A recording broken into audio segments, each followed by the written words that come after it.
Hello friends, இன்றைக்கி செவ்வாய்க்கிழமை காலையில் பிரேக்ஃபாஸ்ட், மத்தியானம் லஞ்ச் என்னன்னு பார்த்துடலாம் வாங்க. காலையில் பிரேக்ஃபாஸ்ட் பார்த்திங்க அப்படின்னம்னா சுட சுட இட்லி, அதுக்கு ஏற்ற மாதிரி சுட சுட இட்லி சாம்பார். அதாவது இது பாசிப்பருப்பு மட்டும் போட்டு வைக்கிறது எங்கள் வீட்டில். அதனால் மஞ்சள் சாம்பார்னு சொல்லுவோம், இட்லி சாம்பார். ஓகேங்களா. அடுத்தது இதுக்கு காம்பினேஷன் தேங்காய் சட்னி.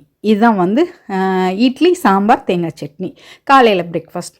இன்றைக்கி காலையிலே சாம்பார் வச்சிட்டதுனால கண்டிப்பாக மதியானம் சாம்பார் வைக்க முடியாது, செவ்வாய்க்கிழமையாக இருந்தாலும். ஸோ வேறு குழம்பு வச்சாச்சு. என்னன்னு பார்த்துடலாம் வாங்க.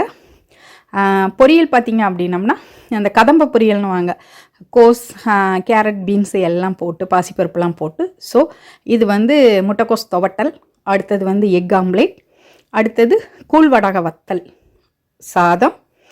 என்ன குழம்பு அப்படின்னு சொன்னால் பருப்பு உருண்டை குழம்பு தான் இன்றைக்கி. இந்த மெனு உங்களுக்கு பிடிச்சிருந்தது அப்படின்னு சொன்னால் கண்டிப்பாக நம்ம சேனலை சப்ஸ்கிரைப் பண்ணிடுங்க. இந்த மெனு உங்களுக்கு பிடிச்சிருந்தது அப்படின்னு சொன்னாலும் கண்டிப்பாக வீடியோவை லைக் பண்ண மறந்துடாதீங்க.